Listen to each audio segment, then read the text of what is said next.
आज हम चर्चा करेंगे नीलवंटी ग्रंथ की, जो भारतीय साहित्य में रहस्य और ज्ञान का अनूठा संगम है। डॉ. शर्मा, क्या आप हमें इसकी ऐतिहासिक उत्पत्ति और सांस्कृतिक संदर्भ पर प्रकाश डाल सकते हैं? बिल्कुल।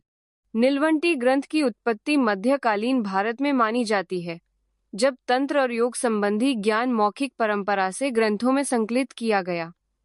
इसकी भाषा प्राचीन संस्कृत है और इसमें गूढ़ तांत्रिक विधियों के साथ साथ स्थानीय लोक विश्वासों का भी समावेश मिलता है, जिससे इसकी सांस्कृतिक विविधता झलकती है। यह रोचक है।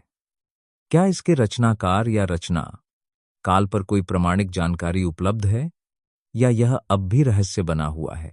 इस ग्रंथ के रचनाकार का नाम स्पष्ट नहीं है, परंतु विद्वानों के अनुसार यह 12वीं से 15वीं शताब्दी के बीच रचित हुआ।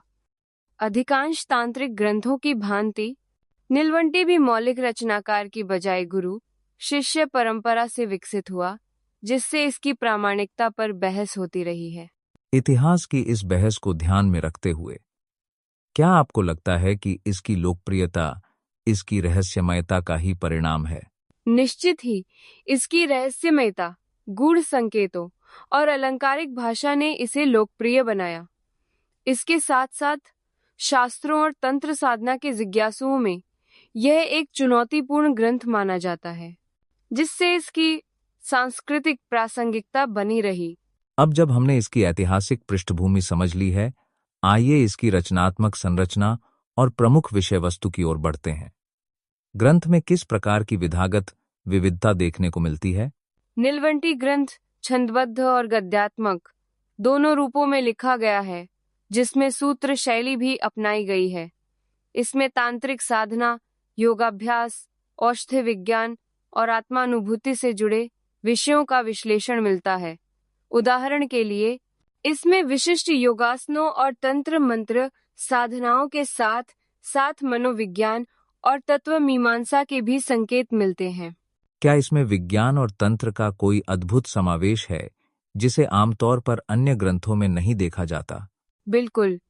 नीलवंटी में औषधियों के उपयोग और अलौकिक शक्तियों के साधन का उल्लेख मिलता है, जिसे वैज्ञानिक नजरिए से भी देखा जा सकता है। इसमें वर्णित कई यौगिक प्रक्रियाएं आज के न्यूरोसाइंस द्वारा भी आंशिक रूप से प्रमाणित की गई हैं, जैसे ध्यान द्वारा मस्तिष्क की तरंगों में परिवर्तन। यहाँ एक दिलचस्प तुलना है। क्या आप बता सकते हैं कि नीलवंटी की विषय वस्तु अन्य तांत्रिक ग्रंथों से किस प्रकार भिन्न है? नीलवंटी की विशिष्टता इसके बहुआयामी दृष्टिकोण में है। यह न केवल आध्यात्मिक साधना, बल्कि सामाजिक और मनोवैज्ञानिक पहलुओं को भी जोड़ता है, जबकि अन्य तांत्रिक ग्रंथ अक्सर केवल रहस्यवाद या साधना तक सीमित रहते हैं। अब तक आपने इसके विषय वस्तु की गहराई से व्याख्या की, परंतु नीलवंटी की व्याख्या को लेकर अनेक विवाद भी सामने आए हैं। इन विवादों के मुख्य बिंदु क्या हैं? नीलवंटी की व्याख्या में सबसे बड़ा विवाद इसकी भाषा और प्रतीकों को लेकर है। कई विद्वान मानते हैं कि ग्रंथ में प्रयुक्त शब्दावली और गूढ़ संकेतों का अर्थ समय के साथ बदल गया, जिससे भिन्न भिन्न मत उभरे। कुछ लोग इसे शुद्ध तांत्रिक ग्रंथ मानते हैं, जबकि अन्य इसे मनोवैज्ञानिक अथवा औषधीय ग्रंथ के रूप में भी देख सकते हैं। आधुनिक शैक्षिक जगत में इसे किस दृष्टिकोण से देखा जाता है, और क्या कोई नई अध्ययन पद्धतियां अपनाई गई हैं? आधुनिक शोधकर्ता इंटरडिसिप्लिनरी दृष्टि से नीलवंटी का अध्ययन कर रहे हैं, जिसमें मनोविज्ञान, आयुर्वेद और तंत्र विद्या को साथ जोड़ा जाता है। उदाहरण स्वरूप, 2018 में बनारस हिंदू विश्वविद्यालय ने इस ग्रंथ पर एक प्रोजेक्ट शुरू किया, जिसमें इसकी औषधीय विधियों को आधुनिक प्रयोगशाला में परखा गया। यह दृष्टिकोण निश्चित ही रोचक है।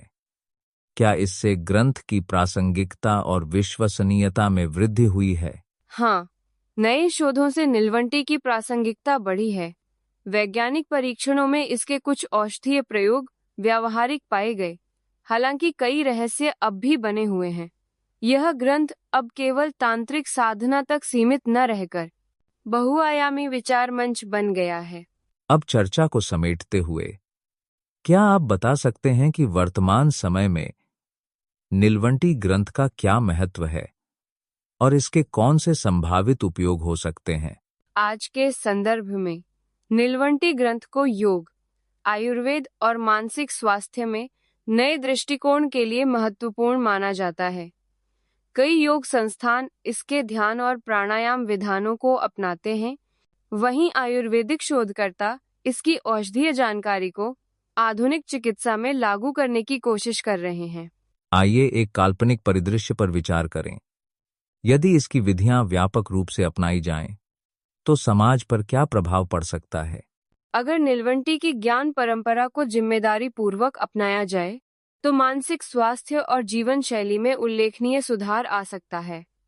उदाहरण के लिए, ध्यान और श्वास प्रश्वास विधियां आज की तेज रफ्तार जीवन शैली में तनाव कम करने में मदद कर सकती हैं।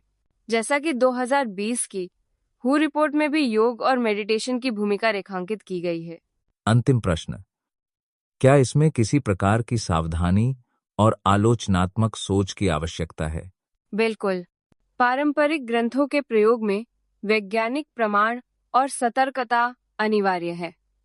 नीलवंटी की विधियां गूढ़ होने के कारण बिना विशेषज्ञ मार्गदर्शन के प्रयोग नहीं करनी चाहिए।